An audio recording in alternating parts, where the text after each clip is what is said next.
Well, then I would now first thank Professor Anderson for his nice words and his opening address, and then invite and introduce first Geoffrey West, who is a distinguished professor at Santa Fe. I heard Geoffrey speak for the first time in March 2004 at a meeting of the Complexity Research Group at the London School of Economics. That was a remarkable meeting because its key speakers were some of the big shots in the area of interdisciplinarity and complexity, like Brian Arthur, and Robert Axel, I think, was there as well. It's quite a few people, and Geoffrey West. The title of his talk at that time was The Complexity, Unity, and Simplicity of Living Things. I talked with Geoffrey for the first time in February 2006, because I didn't talk to him at the London School of Economics. About half a year after he had become the president of the Santa Fe Institute, I had just started with the Institute Paralimes and carried officially the title of president of the institute. So we were colleagues. That meant that our metabolic processes were basically the same. However, in terms of scaling, Geoffrey was the elephant and I was the mouse. It was the first of many discussions I had with Geoffrey on complexity and interdisciplinary science, on running an institute like SFI, and on cooperation. The characteristic approach of Geoffrey towards cooperation was cooperation, exchange of people, joint programs, joint workshops, yes, yes, yes, and yes. But there's one caveat. It must be driven by the scientist. Later, when NTU had set on its course towards a complexity program, Geoffrey played a key role in spreading the virus of complexity and interdisciplinary science. And so it is with great respect and pleasure that I introduce Geoffrey to talk to us.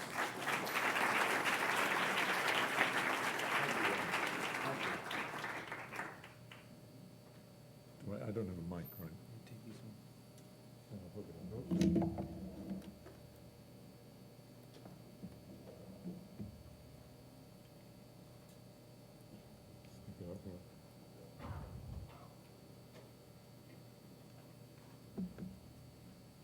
Can everybody hear me?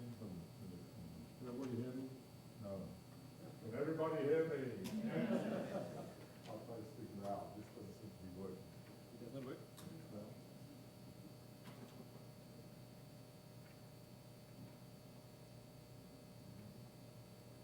Hello? Hello?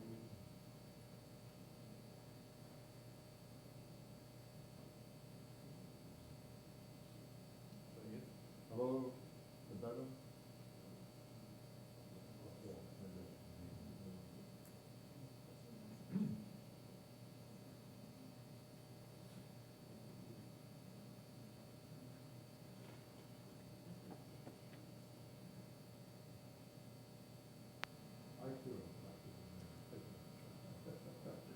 So,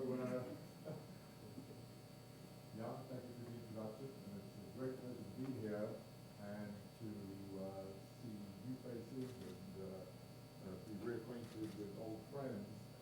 And I feel just a tiny bit intimidated because I was given the task of giving kind of a big, broad overview, an introductory overview of complexity and what I like to call transdisciplinary science, and recognize that I'm talking to an audience, some of whom are great experts in some of the things that I will touch upon, and some maybe this is their first exposure to some of these ideas and this way of thinking. So you'll have to bear with me in terms of the talk being, first of all, very purposely at a very simple level, even though it's talking about complex things, and it's going to be highly non-technical. And if we want to go into anything more technical or into any of the background, we have lots of time after I finish the more formal part of the presentation. So here's the title. And it has this curious kind of question mark in parentheses, because the original title of the talk that I taught was the declarative version of this, no question mark, namely complexity and transdisciplinarity. It is a science for the 21st century, which is what I personally believe, and probably well, in fact, Berkel basically said it in his introductory talk.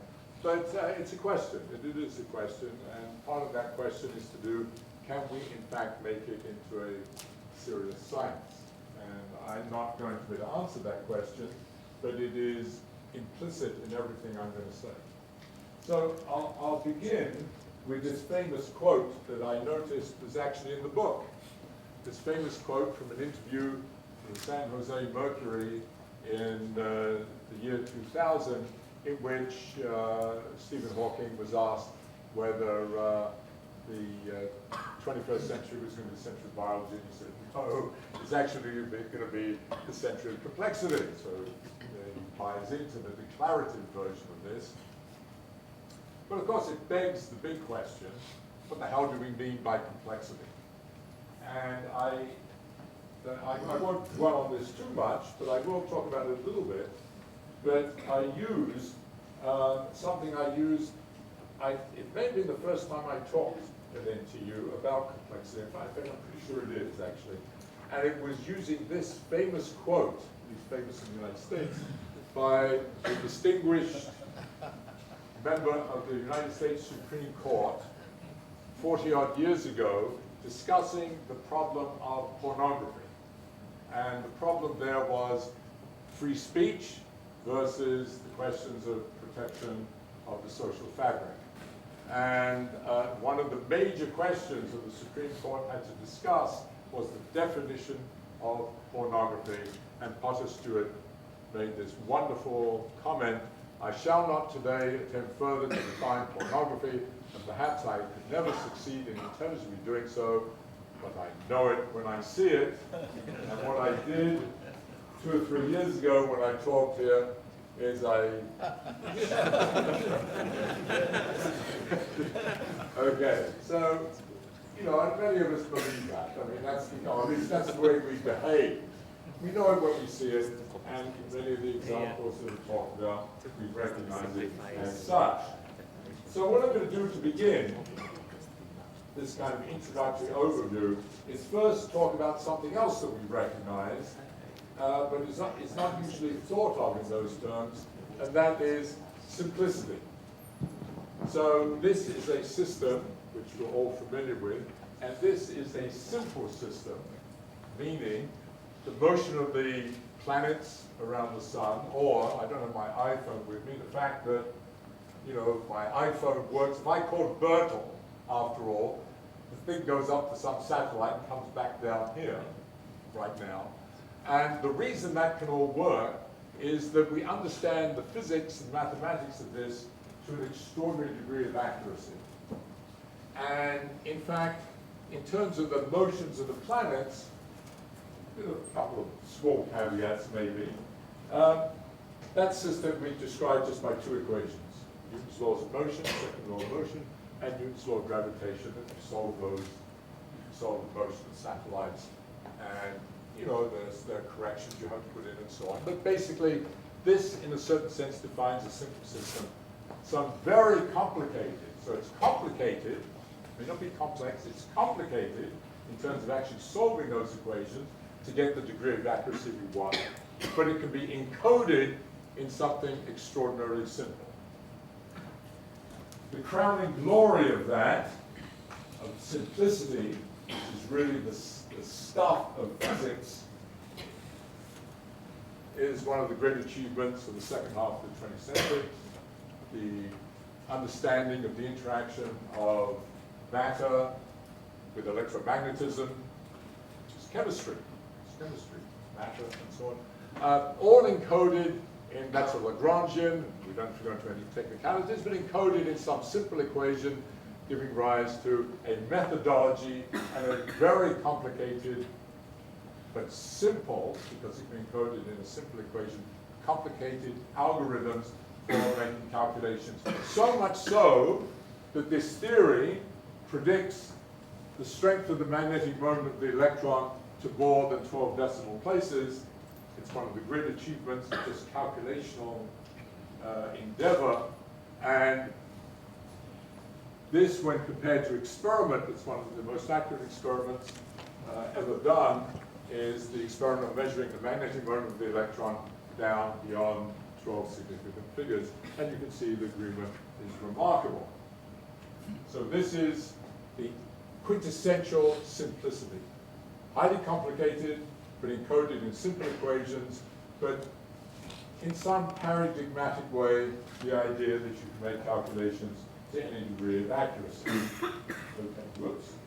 So much so that, you know, what people call the theory of everything, string theory, and so on, has the same kind of characteristics. So it's kind of weird in a way. A theory of everything, and theory maybe of the Big Bang and the evolution of the universe, is simple. But the things that are around us, the problems we're dealing with, have a very different characteristic, and I now want to move into that by going back to our picture of the solar system. Because when we wrote those equations and we said we could solve it to any degree of accuracy, we assumed, of course, that the structure that you see here, the rings of Saturn and the striations on Jupiter, and the junk floating around on the surface of the Earth, these don't play any role. That is, in those equations, we don't care that Mars is red and that the Earth has a structure on it. And what you recognize immediately is that if you had a different resolution, so the resolution in which we think of it as a solar system, when we have a resolution where we look at the planet Earth, we see extraordinary structure, and we see a bunch of interactions. Maybe that too could be somehow understood. But we see this extraordinary structure anywhere we look. And if we go to a deeper resolution, we see things like this, which we're all familiar with. This is the stuff of complexity.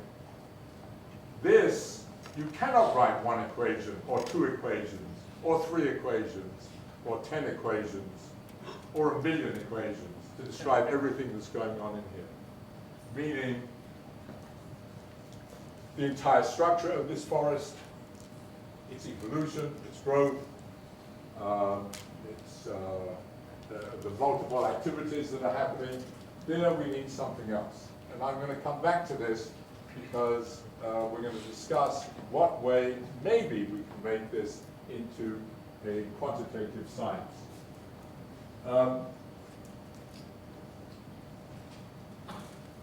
This too, urbanization was mentioned. Can we make a science of this? And in fact, we could also ask the question in that context, is that actually just another version of this? Or is it something completely different? Is there a different dynamic? So already, may I say, thinking in these terms brings up different kinds of questions. So, if you start thinking of these systems, we already recognize that the usual characteristics that we think of physical systems, like energy, temperature, entropy, and so on, enter, but they enter in different ways when we think of these in trying to make a systematic science of trying to understand them that is also predictive. So here, we'd like to understand this kind of phenomenon, this kind of phenomenon, and this brings in already something that is going to be a theme throughout the rest of what I'm going to say, something we've recognized. This is a network. This has network characteristics, the obvious one being the things that you see, but this also has built into it all kinds of other networks that you can't see, because there were networks of people that not only interact on the physical networks, but those networks were required in order for this to be constructed in the first place and to be maintained. So we need to talk about that a little bit. And of course, they're all driven, as I say, by energy, and they couple into, of course, the entire cycle, the carbon cycle, the energy cycle of the Earth.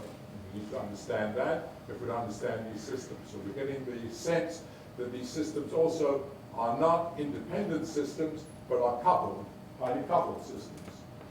And of course, those systems, when we're thinking of cities and social phenomena, produce goods, and understanding where these goods come from, the kind of networks that underlie the production of those goods, the distribution of those goods, and how that interfaces with the economy, with the ever-growing economy. And we understand how all of that acts in a kind of systemic way in this highly coupled kind of interacting system. And then looking at this and asking, how can it be that you can have a system, if you're thinking in more physical terms, that is forever growing, which is what our whole economy is based on. How can we have a system that is forever effectively exponentially increasing? And is there any structure to this that is that we can put into mathematical terms? And I will return to this also a little bit later. Okay. And of course, that economic activity, it's just repeating roughly what I was saying, leads to this idea of ever open, expanding growth. And therefore, into the biggest question, is any of this actually sustainable? So is it sustainable on a local level, but is it also sustainable on a global level? And this you can't read, but what this happens to be revenues for a bunch of software companies of Silicon Valley. And that's there. Plotted on the y-axis is the sales, and plotted on the x-axis is just time. So it just goes continually increasing. Is this kind of thing sustainable? So that's a big question. Well, if one is familiar with the second law of thermodynamics, and we have all of this stuff happening, all these wonderful things happening, all fueled by energy, necessarily there has to be entropy produced. And I would call that socioeconomic entropy because many complex systems are socioeconomic. So an inevitable outcome of all that has to be this, and this, and this, and this. I forget what comes next, and this, and this. So we'd like to understand. So this is very important to understand how these systems, which have enormous numbers of degrees of freedom, enormous number of actors playing within each system that you look at is highly coupled to another system, and so on. It looks kind of hopeless, and that's the challenge. Okay.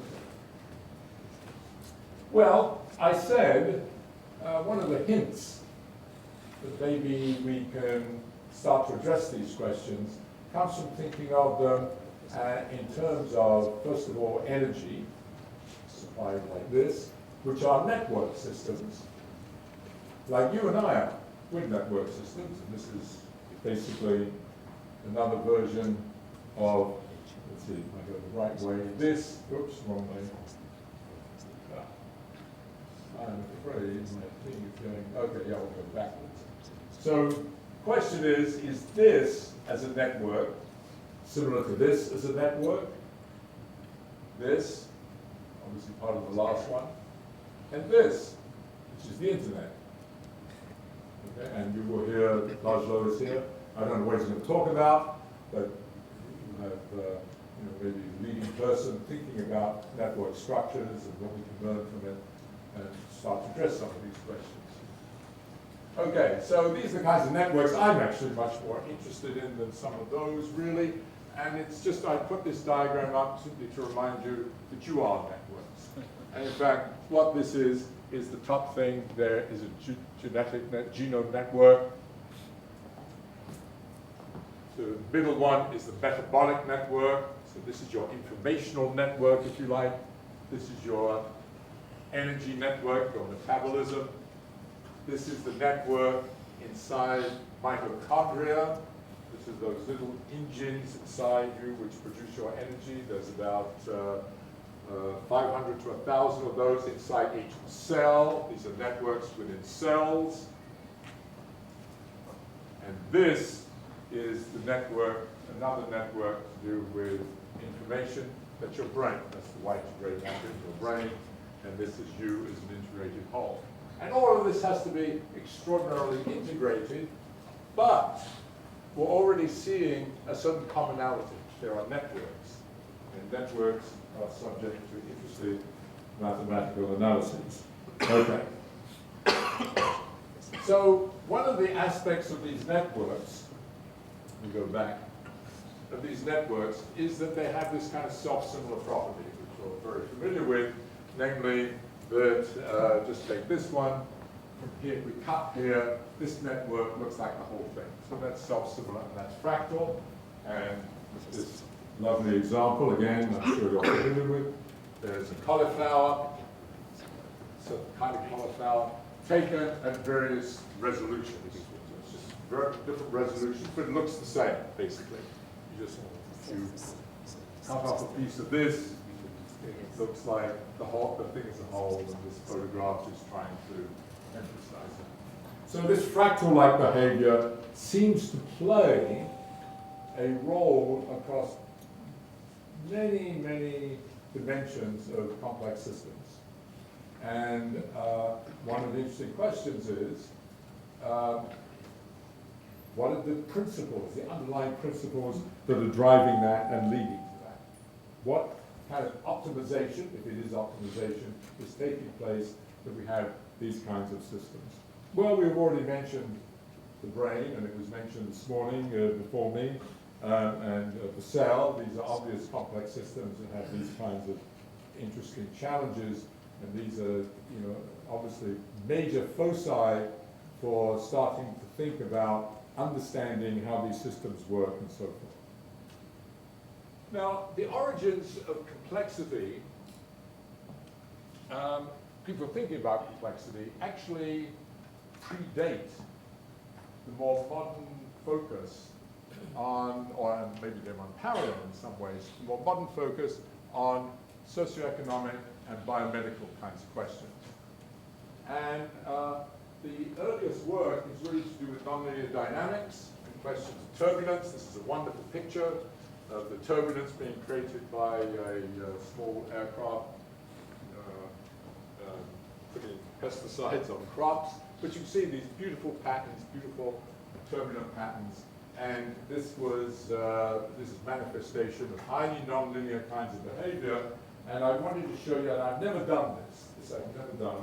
I'm going to show you a video, which I hope this works. And you'll reckon, oh, shit, here we go. Yes, there it is, Jupiter. Okay, can you see it? So there you see it's weather. We're talking about weather. This happens to be Jupiter. And what you see, what is very important, is that what you see here as the things like the red spot, even though these equations are highly nonlinear and there's an extraordinary amount of complexity, there is an extraordinary invariance. This red spot has remained incredibly resilient over an extraordinarily long periods of time. So that there are, despite this complexity and so forth, there are invariants, and namely things that remain pretty much fixed over long periods of time. So that was one kind of idea that started to develop in mathematical physics. And the other is this one, which is not complexity, and many of you have seen this too, but it's always fun to watch, and it's the metronome problem. Let's look at yes, the synchronization of metronomes. This is actually not a complex system. You see what it is? It's everybody's seen, I'm sure most of you have seen this, bunch of metronomes just arbitrarily rocking back and forth, and so totally random. And now, put on top of a couple of Coke cans so that there's a small interaction between them. And watch, if you haven't seen this.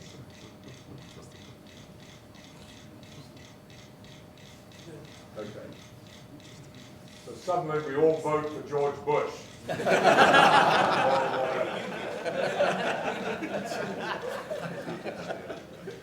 Again, this is it. Now keep watching. This is actually a good video. It's too long, this, but I'm going to take a little sort of talk, so you just watch it. Because the guy that made it moved that cursor off. So there it is, nice, all in synchrony, and so forth. All because they're interacting with each other, of course, now because of the connection through the coat cannons. Tiny interaction between them. Now what he does, he removes it. No longer an interaction. Watch.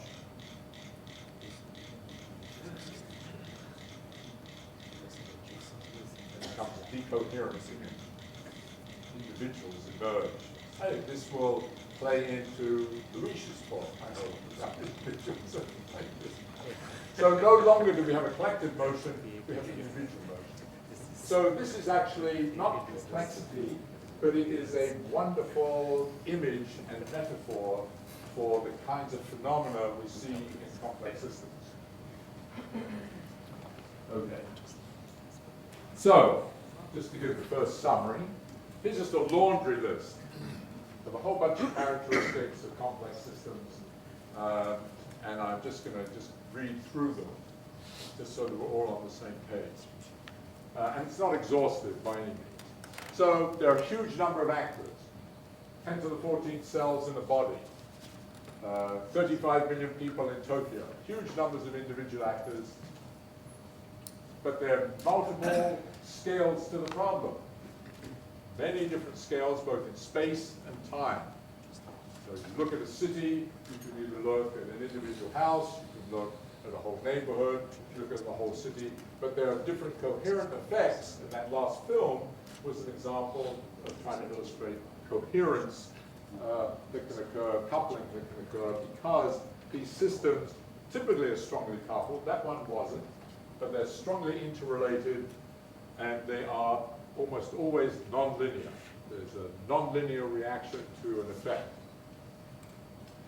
The other thing, which is I was going to mention when I showed you the aircraft dusting crops, the chaotic phenomena, that is sensitivity to boundary conditions. So complexity can have either something like the Jupiter red spot, even though it has all these properties, it is there's a stability and resilience in the system, but it can also be extraordinarily sensitive to small changes that propagate through the system. And the classic, the image of the butterfly flapping its wings in Brazil creates a hurricane in Florida a month later. That kind of image, and indeed maybe the subprime mortgage problem in the United States, which is a minuscule part of the total economy, maybe the perturbation due to that is something that we thought of as chaotic, bringing down the economies of Greece, maybe Portugal, Ireland, maybe even the United States.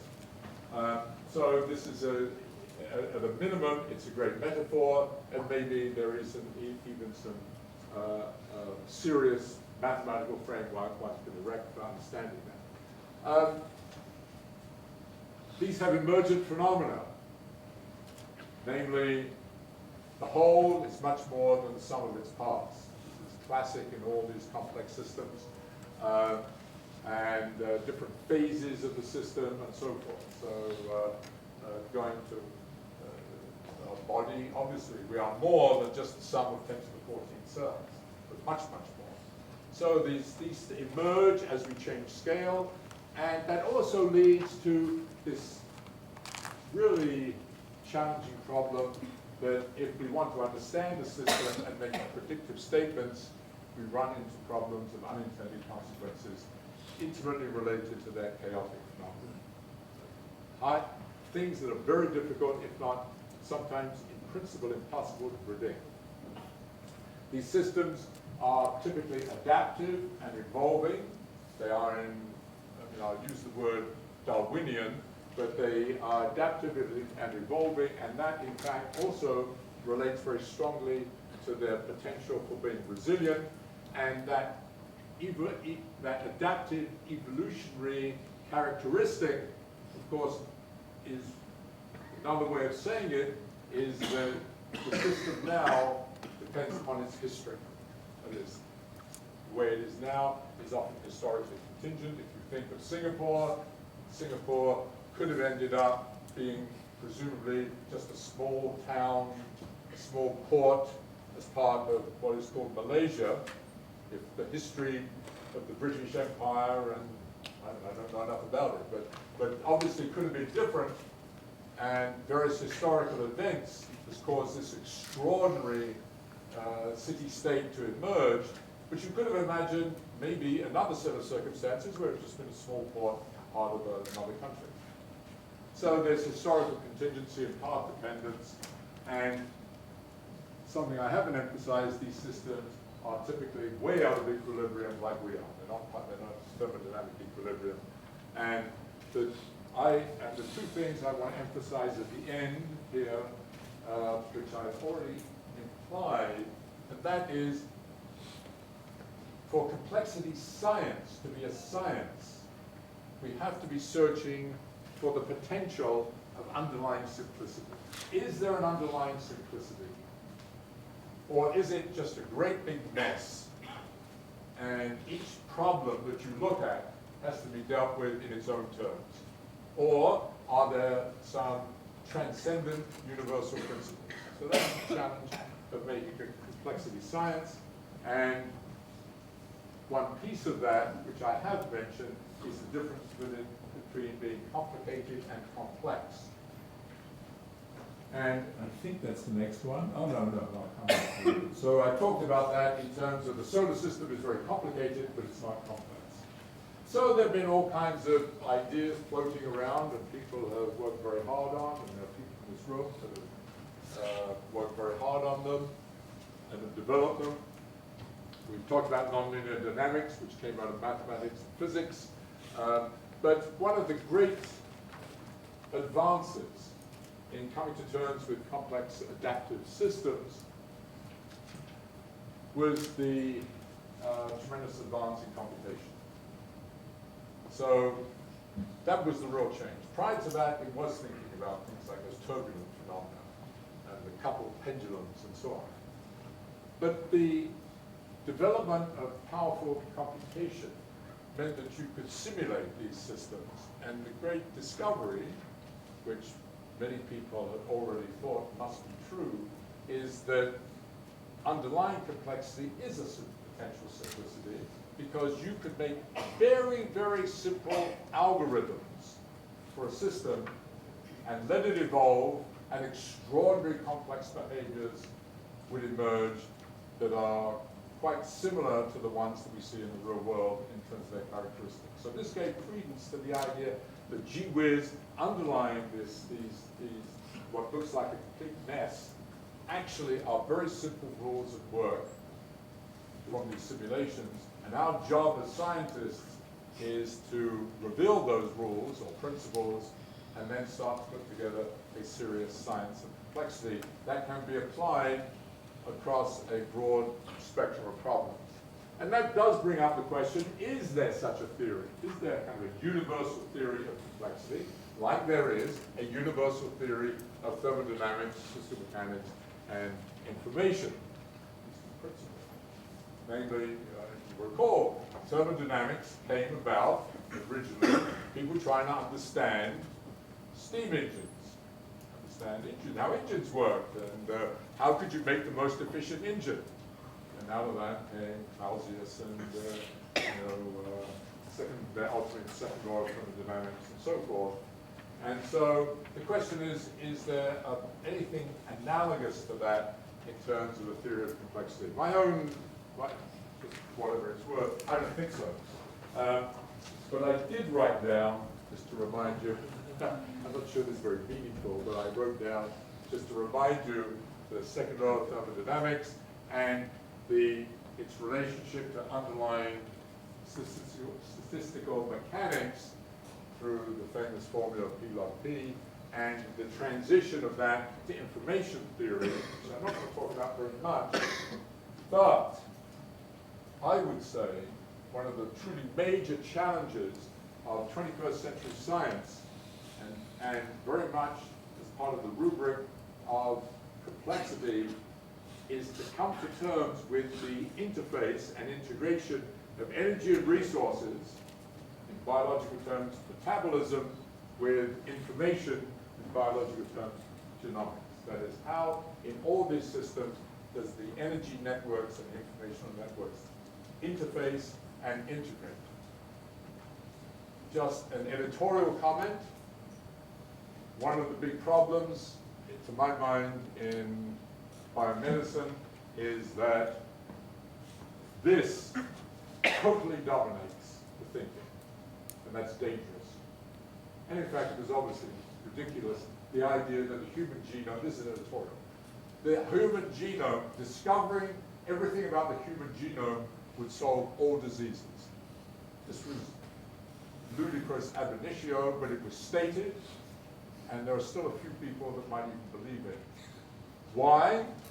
At a minimum, this has to come in because this actually is the basis of life, is energy. Without energy, you wouldn't have information transference and so on. So you need that, and then you need the interface with the environment, and it is a complex adaptive system, and that's what we need to come to terms with. Okay, onward. So here it is. Just to repeat, this is what we want. We want the search for underlying laws and principles leading to a quantitative, predictive, conceptual framework. And I've already effectively asked the question, can there be a Newton's laws of complexity? Complex adaptive system. When I wrote this, I put a big no next to it, which is true. There can't be, I believe. Meaning, in the same sense that we have Newton's laws of motion that tell you the motion of those planets to any degree of accuracy, or quantum electrodynamics that tells you the magnetic moment of the electron to better than parts per trillion. No, obviously not. However, maybe we can have a theoretical framework that allows for coarse-grained answers. So let me now explore that. And I'm going to do it by putting up some examples that we already, some of us are familiar with, some of you are familiar with some of these, namely the kinetic theory. Most of you are familiar with the kinetic theory, developed in the 19th century by Maxwell, Boltzmann, and so on. So you remember, that theory said the gas in this room is made of little billiard balls that collide elastically. Ludicrous, completely wrong. Was actually, they knew it was wrong. But let's see what happens. And out of that came some remarkable results. In fact, you could say statistical mechanics came from that, and all the modern theories of condensed matter came from that kind of thing. And of course, it had to be amended with quantum mechanics and so on and so forth.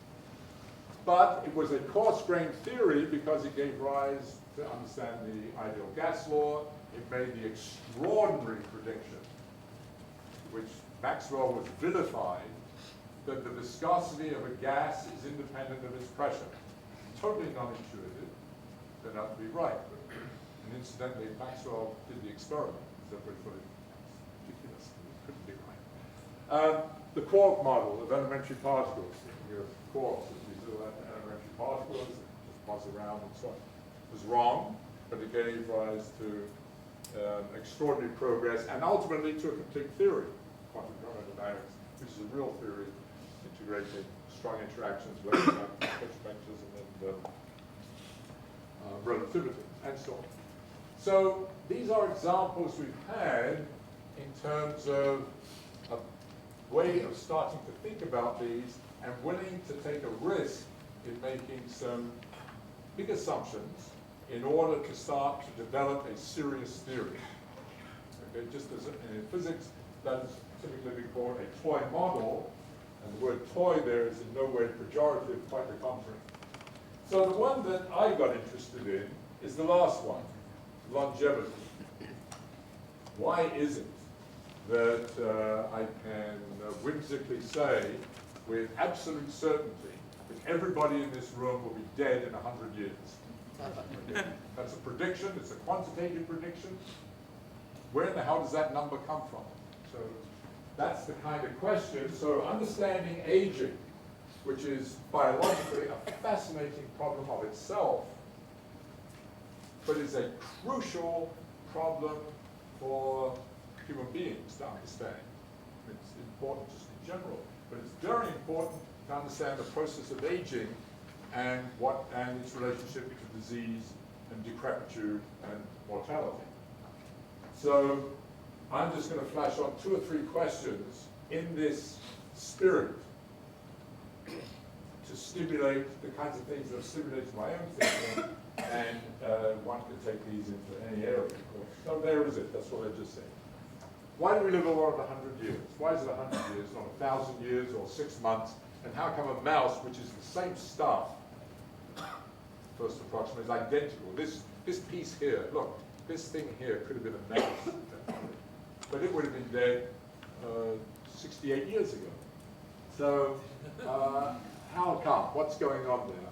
So where does this time scale come from? And most importantly, how in the hell does 100 years come from molecular time scales? Where does it come from in the time scales of the respiratory enzymes to control our production of energy, or in the molecules that are our genes? When I started looking, actually, just another editorial comment, reading about this, they would say, well, it's genetically programmed. Vacuous kind of statement.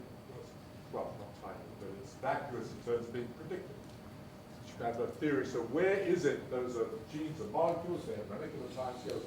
How in the hell do those genes know, if that's what it is, that 100 years, if you're a human being, you're all going to be dead, and if you're all mice, you've been dead a long, long time ago. So that's a coarse-grained question, because you could imagine a complete theory of aging, mechanistic theory, that takes into account much of the dynamics of living, of metabolism, and how that degrades, so questions of wear and tear, and the thermodynamics of that, the networks that are supplying it, and the way they erode, and so forth. One could imagine such a theory for answering these questions, but they couldn't say how long it was. Okay. So it's in that sense, it's a coarse-grained question. Similarly, why do we have to sleep 8 hours? Why not 1 hour, 10 minutes, 23 hours? Where does 8 hours come from, and why? Why do mice have so many more tumors than human beings per gram of tissue? Whales have almost none. That's true. Then why in the hell do we spend so much money working on mice? Why should we believe any of that stuff? NIH spends billions, has spent. Why should we believe it? Well, we need to understand that. Okay? I'm not questioning we shouldn't believe it, actually. I'm simply saying we need to think through some of those questions in these terms. Oh, and the last one, yes, of course. If you have a theory of tumors, which means growing something inside you when you're mature, so you have a network system that is mature and resilient for 100 years, and somewhere along that you grow something inside you, why is it sometimes good and sometimes bad? What's determined? What are the determinants of that? Why is it good to grow babies, but bad to grow tumors? And to understand that in a mechanistic, scientific, quantitative, analytic framework. Okay. Here's others that have stimulated some of our work, and this, I'm not going to talk about this hardly at all, because there's this little workshop on Thursday that we on cities. But similar, if you're trying to develop a theory of cities and companies, are they like biology? They metabolize, they age, they die, they can sleep, etc. And in fact, in terms of death, why is it that cities, very hard to kill a city? Because you can drop an atom bomb, not so far from here, an atom bomb's been dropped on cities, but they're flourishing now.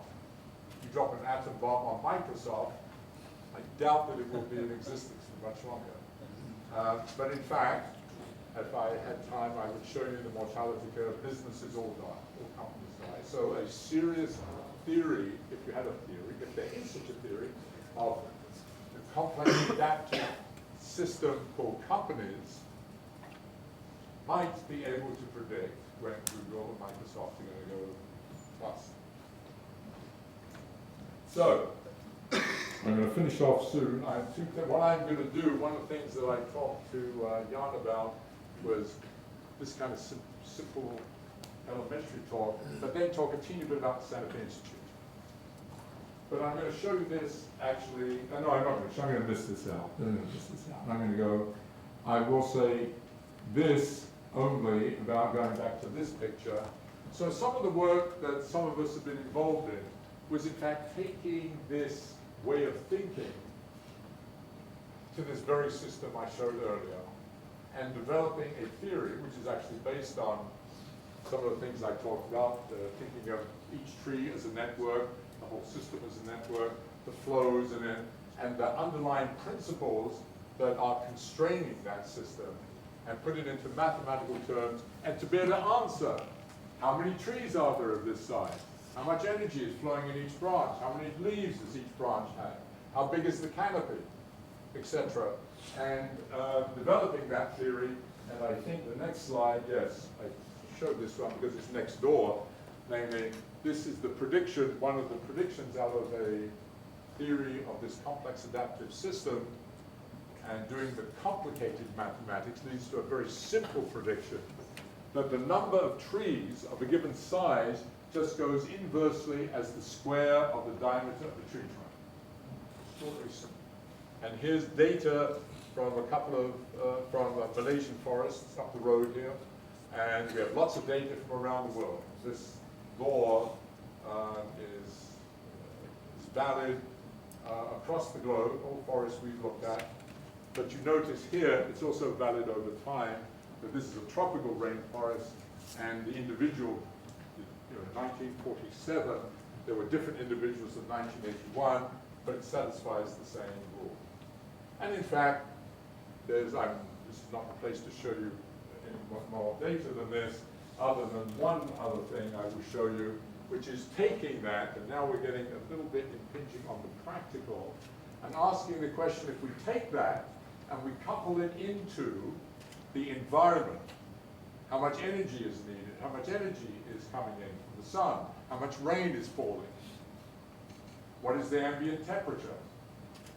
You can determine the nature of how the forest changes, the overall scale of the forest changes as you go across the globe, actually.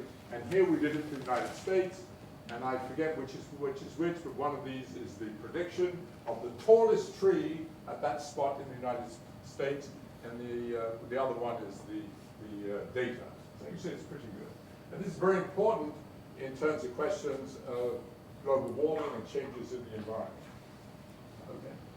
So here's the idea. You want to try to understand that, and this is what you're doing. This is the lens, and this is slightly misleading because it's written down all the multiple equations that come in. They have to be integrated in some way, in some extraordinary way, and that's what that work is about, but it's not all these equations. This is a cartoon version of it, but just to give you an image. Okay, I'm going to finish up by talking a little bit about the Santa Fe Institute, and you already heard. This is an old slide, and I'm going to confess something here. I was president until, what was it, 2 years ago? I forget, 2, 3 years ago. And I had talks, of course, I had to give to raise money for the Institute, to present the Institute. And I've actually used slides from that. So nothing changes in terms of the message. It changes in terms of things like, you notice this says 25 years, and it's actually, I think you said 28, whatever it is anyway, but that's just a side comment. So it was founded by a group of very distinguished scientists, including these three Nobel Prize winners. And it was founded, as Berkel so eloquently said, out of a certain frustration that many of big questions, and especially those that transcend the disciplines, were somehow being ignored or swept under the rug. That more and more the reward system, whether it be for getting a job, or getting tenure, or getting a bigger salary, getting a grant, doesn't matter what it was, the reward system more and more was becoming more and more highly focused and stovepipe. And so, and in fact, it wasn't only that it was stovepipe within a discipline, but what was beginning to evolve, and has now gone to that stage where, at least in many major universities, many major US universities especially, if you talk about the physics department as a singular department, it's very misleading. It's actually 5 essentially semi-autonomous departments acting almost independently. It's not quite true, but it's almost that.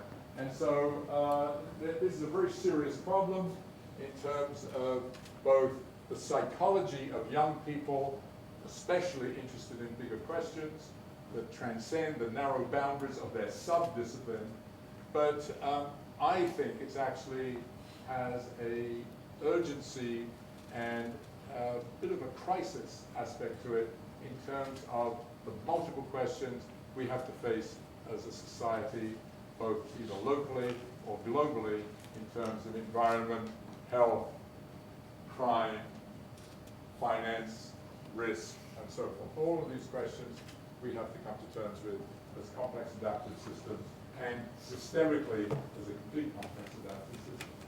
So that was the kind of framework in the background, and these people felt, and incidentally I said young people, but in fact, these 3 people, even though they had, here, I'm in one company here to say that they had real Nobel Prizes. You know, they're the #1, in my opinion. These are outstanding scientists who, of course, no problem getting money to support their research. But if Murray Gell-Mann was interested in the origin of language, as a complex system, or Phil Anderson was interested in economics in terms of statistical mechanics, likewise Ken Arrow, they felt that they were being somehow written off by their colleagues. They're turning into, old men that are no longer serious scientists, because they're only interested in trying to understand all of economics. That's, that kind of thing.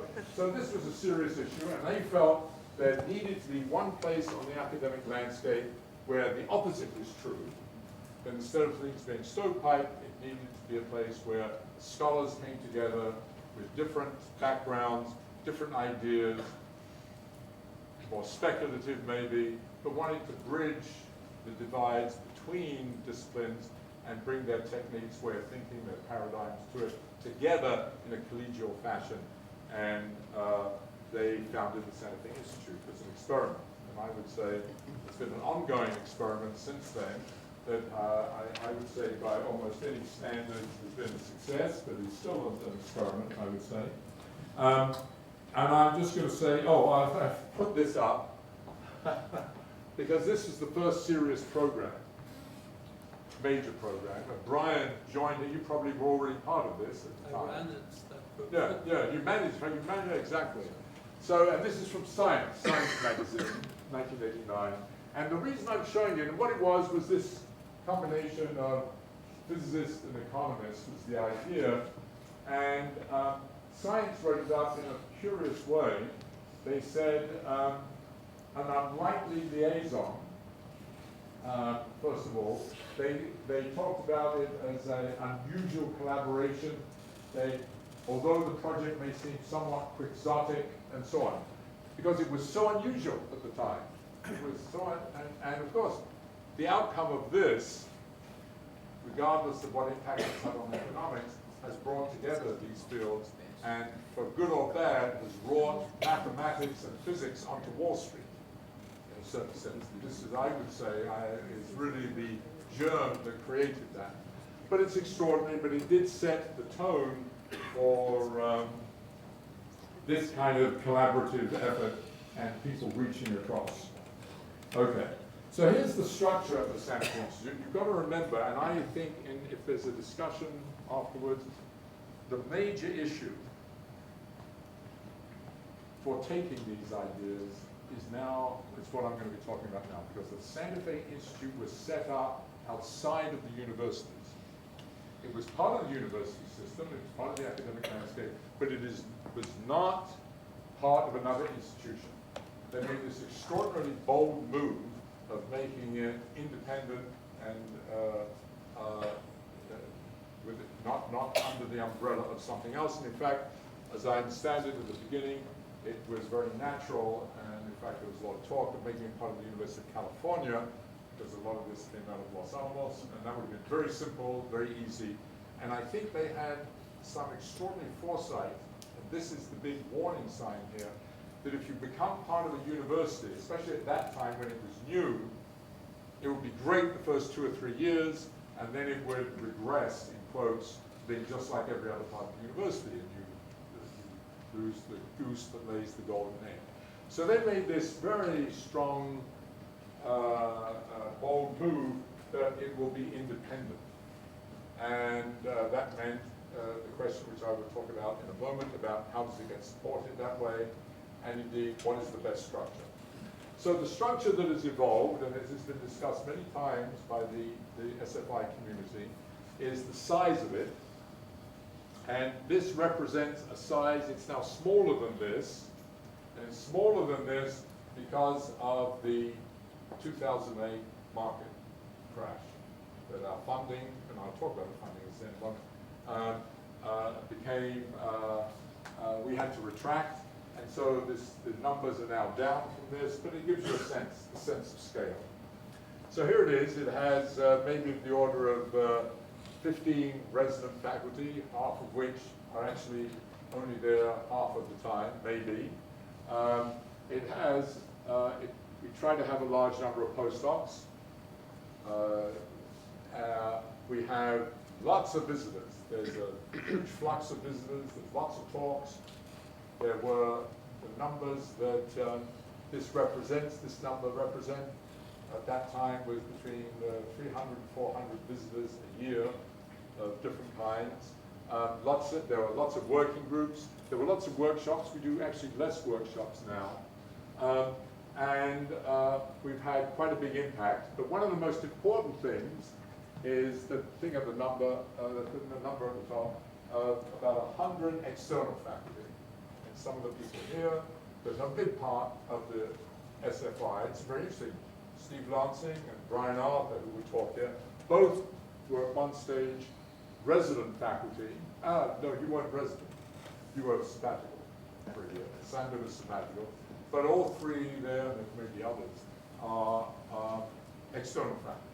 And the idea is, and it's a huge challenge, that they have the same rights and responsibilities as the resident faculty and are integral to the community.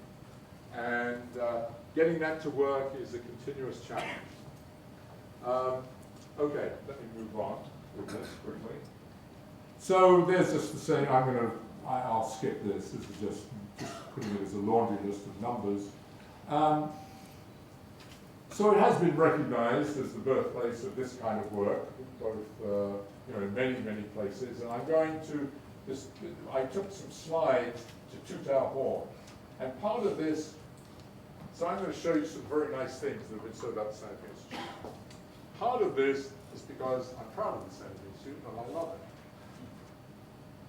And I had to say this seriously at some stage, but part of it for here is to recognize that what you said, there is an extraordinary opportunity. There's no reason that you can't have the same visibility and the same impact. And I want to just plant that. Okay. So I'm going to skip over this very quickly, but these are just some of the generic characteristics of SFI science. And I'm not going to read them. You can just glance across them. I just want to leave you with an impressionistic view, but these are some of the things that I've already said in my words earlier, and these are, again, just a continuation of some of the questions. Some are very academic, and some are fundamental. As you can see here, some are a little bit way out. Are there laws of history? What part of history could you think of as science in any way? Is there any? So we've had a couple of workshops on that. But that's a far out one. But, then there's all kinds of questions about, which I've already referred to in a way, cancer, sleep, aging, mortality, designing vaccines based on evolutionary biology is a program at the Science Institute. Okay. Let me skip this.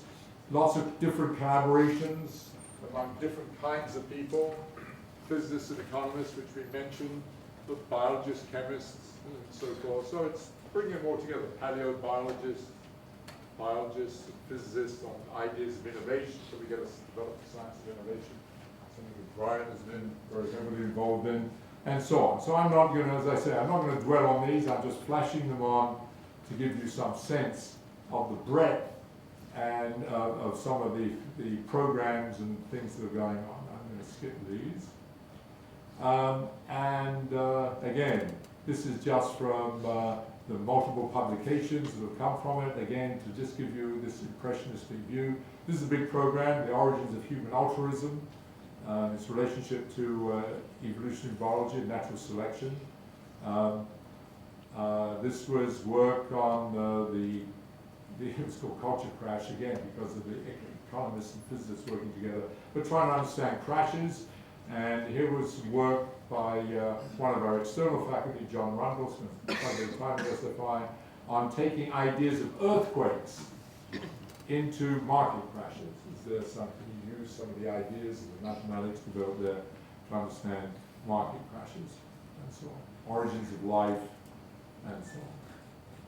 And this was trying to understand, there has been on and off quite an aggressive program trying to understand information networks, and particularly how they relate to computer design. And related to that, malware. How do you deal with malware? And you see malware in a similar way to you see viruses. So we had actually one of the most interesting workshops I attended at SFI was one where it was brought together many of the major software writers from Silicon Valley, from Yahoo, Google, eBay, and so on, top people, with a bunch of evolutionary biologists who would think about the evolution of viruses and the spread of disease. That was absolutely fascinating, actually. And some good things actually came out of that. This is understanding conflict. Is there a science of conflict? Here's something that, I don't know, Laszlo must have worked on this too, I'm assuming. The dynamics of terrorist groups, thinking of them as networks, looking for the nodes and the hubs, the links that are vulnerable and so on. So, okay, let me skip this, and I'm going to skip this, skip this. This is what I like. And now I'm going to skip this because I'm going to spend too much time. Social networks. Now I want to talk a teeny bit, I'll finish up, about our successes. So, this is an old one. In 2007, we had two pieces of work made the greatest ideas of the year in Harvard Business Review, which was a great compliment, and we've done rather well with them over the years. Our citations continue to increase exponentially. This was an old one, and it stopped because that was, as it says there, that just goes through 3/4 of the year, but it's continued that way. But this is the most important one in some ways, because when I was president, I was always challenged about impact. You show us real impact. So these were the numbers at that stage of the number of papers in Science and Nature with SFI byline. Okay, so that does include the external faculty and so on, but it shows you the impact of the connectivity coming from the Institute, and you can see it's risen to about 20 And of course, the fundamental question here is 20 a tiny number? Not very many complications, 20. Or is it a big number? I don't know if anyone knows. This is actually a huge number. This is an enormous number because if you look at this, the numbers in that same year, 2008, for major universities, you can see, except for Harvard and maybe Stanford, they're all in the 40s, 50s, 60s. And our budget at that time was $11 million. And the research budget of each one of these universities is over $1 billion. So per paper, this was the point, per paper, we're almost 2 orders of magnitude more productive. So that was the big pitch. Okay, oh, there's British ones, because they talk in English. Okay, so there's been lots of good things happen, and you can see the kinds of things that result from this. I won't read them, you can just see them. And you're one of them. I didn't write this down, but you see paralemus, imitations is a serious form of flattery. Lots of places have tried to copy. It is a huge problem as to take this and plant it somewhere else. I'll skip that. Lots of books, lots of good things. Some of the people here have written some of these books. I'll skip this. Lots of wonderful things been said. The only one I will point to is this one. This was a report to the National Science Board, which oversees our National Science Foundation, and it was about, actually they were dealing with what transformative science, actually, and they were Rogers Hollingsworth is at the University of Wisconsin. He's famous for looking at how ideas develop within institutions. If you get a Nobel Prize, how did that come about? What was the dynamics that led to it? And he made this wonderful remark. My colleagues and I have studied approximately 175 research organizations on both sides of the Atlantic, and in many respects, the Science Institute is an ideal type of organization which facilitates creative thinking. That can be interpreted in many ways, but it's a good statement. Okay, I will miss this out. And lastly, lots of media things. 2 last things. We have a big business network, or at least we try to have a big business network. We think it's extremely important that the business community be an integral part of this. So we have these companies at that time. It changes, of course, but having these companies as part of the network, it's a different network than the academic one, but they interface with symposia and workshops and so on. So we do that. We hold workshops, for example, not just in Santa Fe, in Chicago, in New York, San Francisco, and so on, with the business network. Let's see, we have an educational program I want to talk about, and this is important. We have summer schools, and I think that's very important, and I think that's a crucial thing, and I think NTU can play a very important role in holding such things, of course, in Asia. I'll skip this, and I'm just going to finish with 2 quotes that I like to quote. One is this famous one from Max Planck, because this is a shift. In much of this thinking, it is a shift. And I think this is an important statement about changing the way of thinking. Changing the way of thinking. It actually rarely happens, as he says, that Saul becomes Paul, that people actually get converted. It's a rare occurrence that senior people, established people get converted. It's what you have to do is wait for young people to come up. So young people are crucial. That's why having lots of postdocs and students are critical. And the last thing, I used to show this every single board meeting. So our board of trustees met twice a year, and I showed this quote every single time. It's a quote about the death of Max Perutz, who was famous for he got his Nobel Prize for hemoglobin, the structure of hemoglobin. And he ran, I forget what it's called, I forget what it's called, the Medical Research Council Institute, or whatever, some weird name. But that was an extraordinary place, and he got, I forget what it says here, some huge number of Nobel Prizes, I forget 9 or 11, in a very short time.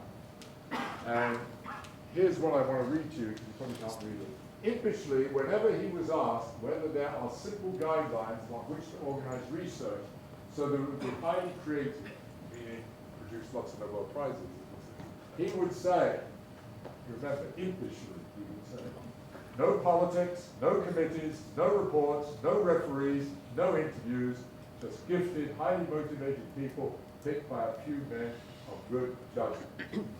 And as I said here, certainly not the way researchers usually run in our fuzzy democracy, but from a man of great gifts and extremely good judgment, such a reply is not elitist.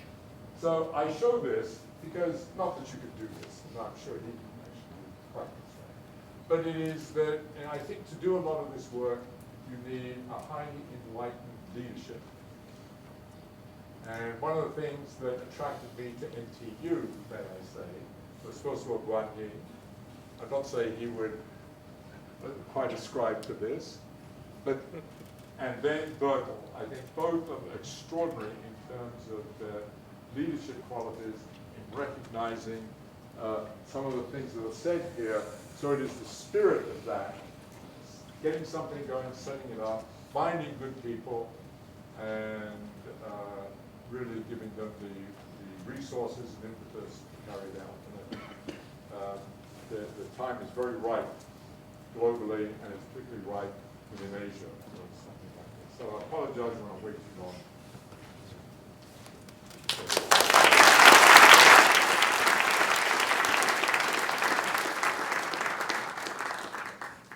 Thank you, Geoffrey, for a very nice talk. I should actually mention that Geoffrey arrived this morning by plane. So it's quite, apart from the fact that the talk itself is quite an accomplishment, to do that together with the jet lag that you had, it must have been quite an effort. Thanks a lot. We still have some time, and it is not often that you get a time to talk without limits almost, so you did now. I didn't have yes. Well, I'm happy, no, I think it'd be a good time for questions and discussion and comments and criticism. So, go ahead. Good. Do you think there is an important distinction between non-living and living complex systems? And would you say that, for example, a city would be like a living system? Well, I don't want to get into the question of the definition of life. You know, it's not quite as extreme as the definition of complexity. You know, in fact, I had a slide. Funny enough, I had actually in this talk a slide with addressing that in the sense of putting down, you know, about 10 characteristics of life, the obvious ones, you know, metabolism, reproduction, adaptation, etc. I forget that.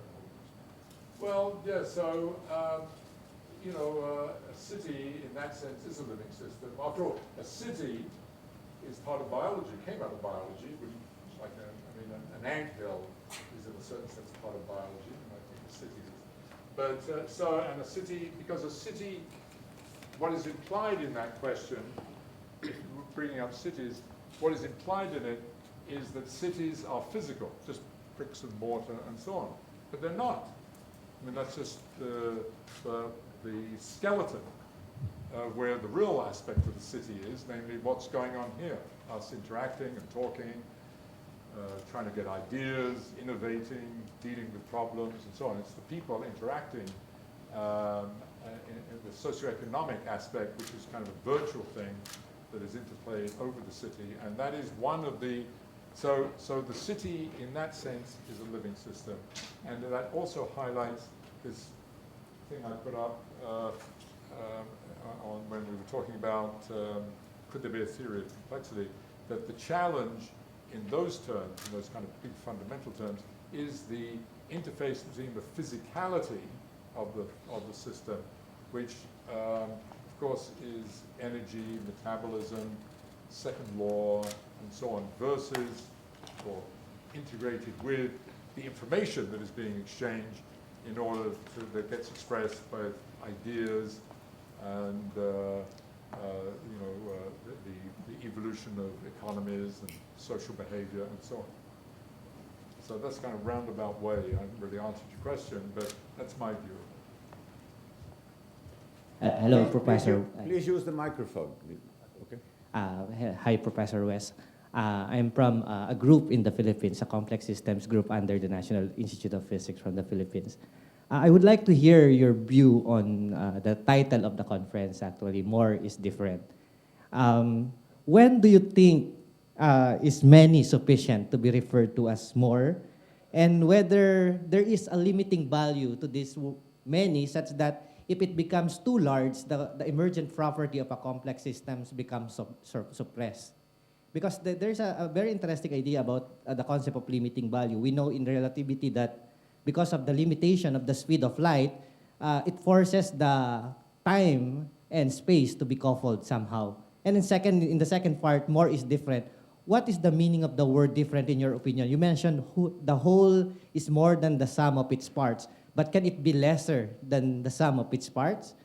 So these two words are quite tricky, and I think there is a very interesting philosophical thing that maybe we can develop if we want to quantify complex systems in a manner that can be addressed by physicists and natural scientists in general. Well, I'm not going to answer your question. Well, I'm not going to answer the second part of the question. Maybe if I think about it, I could. But the more is different. I took to me what I said, actually. You know, the whole is greater than the sum of its parts. That there's, you know, and not only that it's different, but there are these emergent phenomena. I mean, there are emergent dynamics. There are emergent organizational principles and so on that occur at different scales. So that's what I took that to mean in terms of the, I don't remember, I read that article by Phil Anderson probably 20 years or so ago. I don't remember, I should have probably reread it for this. But that was my understanding of it, and it was just a kind of cute way of saying it. Less different, could less be, what was it, what would you say, could less? We keep on saying that the whole is more than the sum of its parts, but can more be less? Can more be less? Well, I Can be, I'm going to probably say it is different, yeah, of course, but this different, can it be less? I'll come back to that in a minute. I have an idea, but I think what the other thing you said, this thing about the limitations. Limitation, yes. Yeah, so I can address that a little bit, because one of the things in the work I was involved in was the question of what sets the, for example, I'll take a simple example. What sets the limit of scale of the size of mammals? Why is it that the smallest mammal is this big, and the biggest mammal is, you know, much, much bigger than this, as big as this building? Okay, what sets the limits? Why could you have had something smaller? Or why could you have had something much bigger than the whale? Or maybe there will be one day. Well, let's see. I'm not going to, I've spoken too long now. I'll talk about the big, maybe. And I'll give you a couple of examples. One is two speculations as to why you couldn't have, what sets the upper limit. One is, if you took a whale, first of all, if you stay on the ground, on the Earth, gravity, it turns out that, of course, you can't get too big because you just collapse under your own weight. So unless the only way you can make things bigger than a dinosaur on the planet is to evolve a species that can think and innovate and then use other materials. And that happened. Okay? That was the way natural selection dealt with land things being bigger than a dinosaur. So animals went to the ocean, so to speak, and they free themselves of gravity. Okay? So then what stops you? Well, the two possibilities there are, one, that it's so big, you have to eat, especially the way a whale is evolved, you have to eat almost continuously, and you have to be able to swim fast enough to get into areas where there's enough food. And there's obviously a limit to that. There's a biomechanical limit. That's a possibility. So that's the coupling of the species to the environment. So that's one possibility. The other is So that's external. The other possibility is the internal one, which is the one I much prefer, and it's to do with the internal dynamics, and that is the following.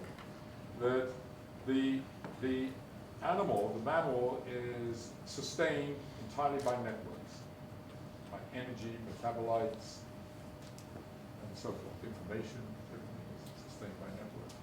So it turns out, when you look at the mathematics of those networks, it turns out as you scale up, the distance between the capillaries, the endpoints of the network, systematically have to get bigger and bigger and bigger in a very, very slow way, extraordinarily slowly, slightly faster than a logarithm. It's actually a very small power law. And so and you sort of recognize that if you look at a big tree and you look at the top, the branches are slightly further apart than a small tree. And that's what's happening inside mammals as they get bigger. Well, that's in principle okay, but there's a problem.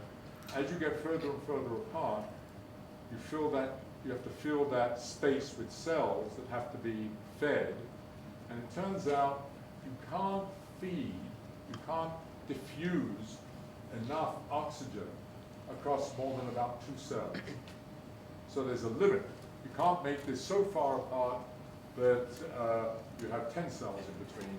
This could not be sustained. And if you do that calculation, lo and behold, you find that a whale has to weigh, the largest mammal has to be of the order of 10 to the 8th grams, which is what a whale is. And there is another calculation you can do, which is to do with the efficiency of that network that starts to get,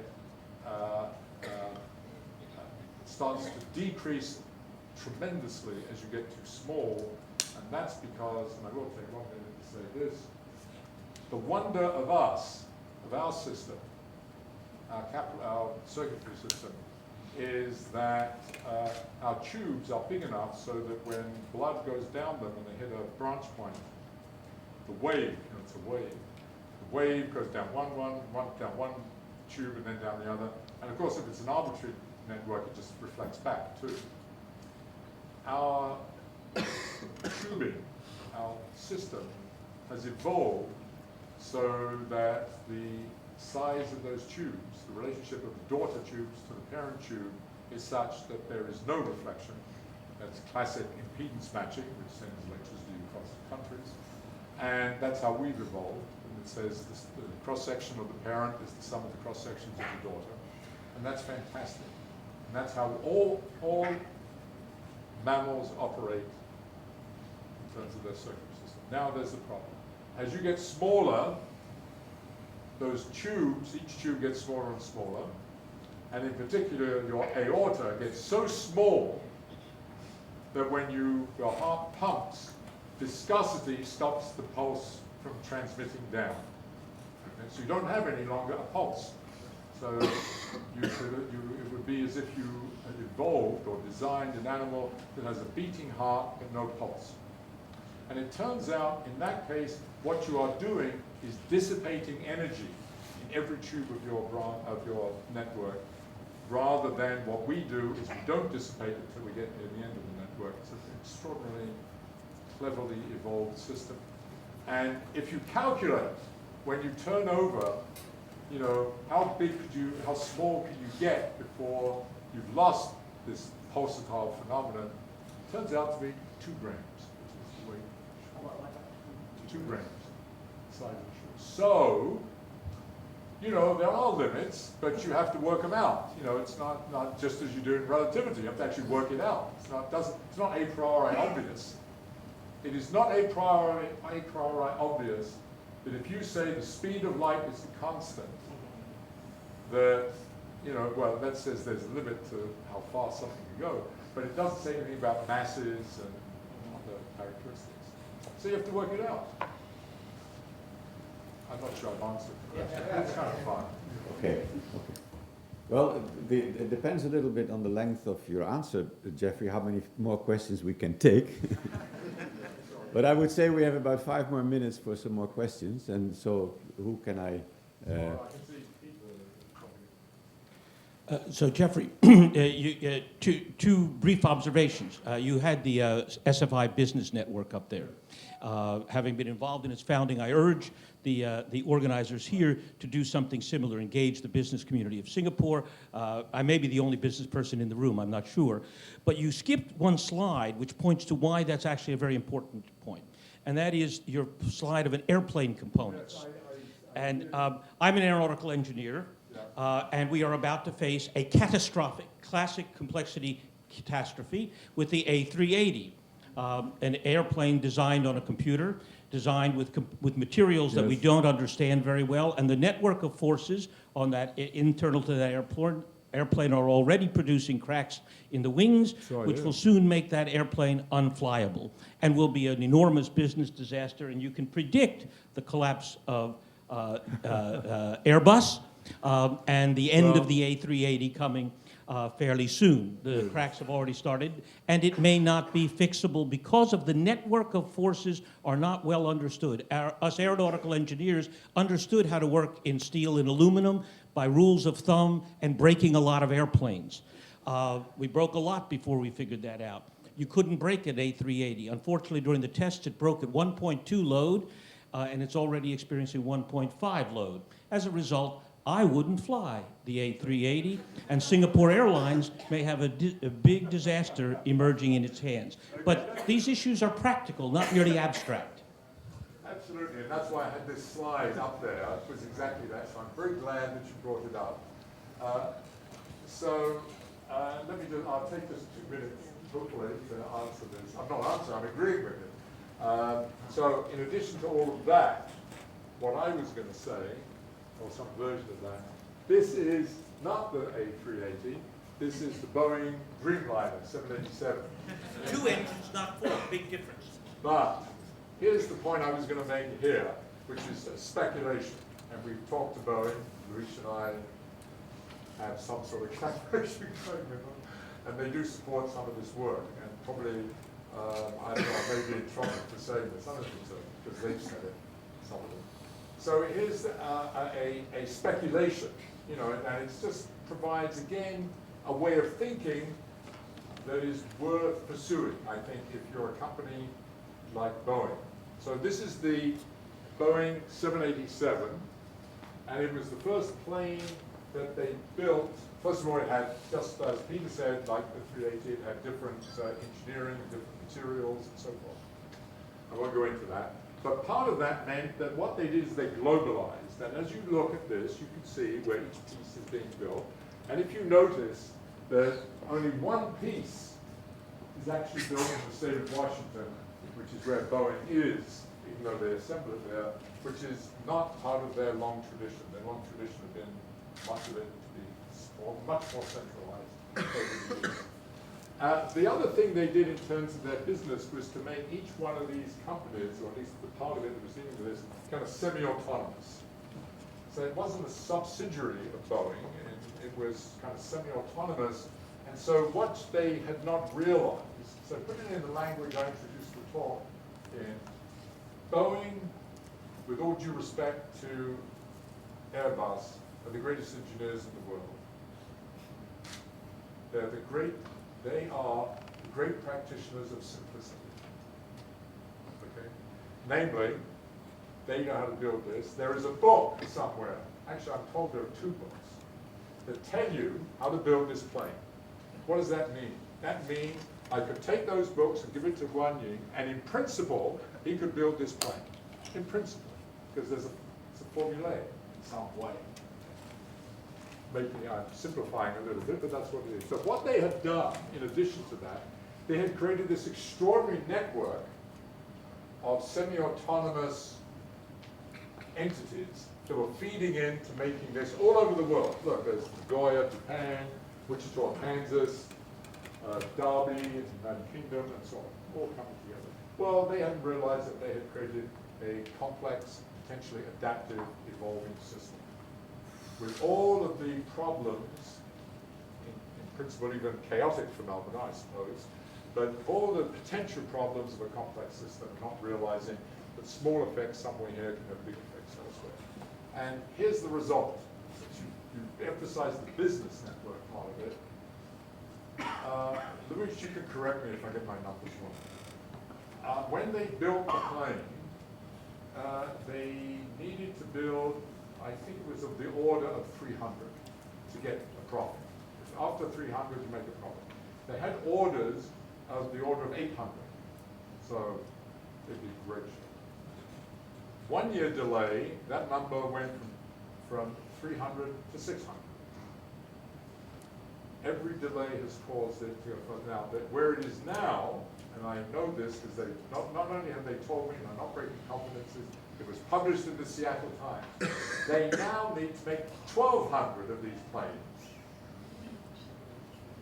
So, my own editorial comment is, if this were a free market system, this company producing commercial aircrafts will probably go bust. So the word General Motors.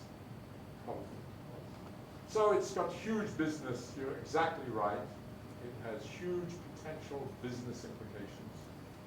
And just to emphasize that, the work that we're working on cities, and there's this little workshop on Thursday, and Luis will talk about much more about some of the stuff we're into. But an adjunct to that is, in fact, taking some of those ideas to ask, is there kind of a science of companies? You know, can you make, say, and that's much harder. But that's the kind of thing we're doing, and I think has potential impact, and that's why, you know, businesses need to be engaged. Okay, well, that was a long answer to one question, so this was the last question. Thank you very much, Geoffrey.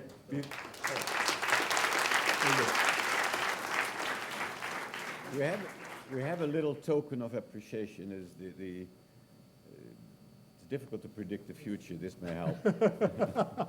Thanks once again. Thank you. Thank you. That's all right. That's all right.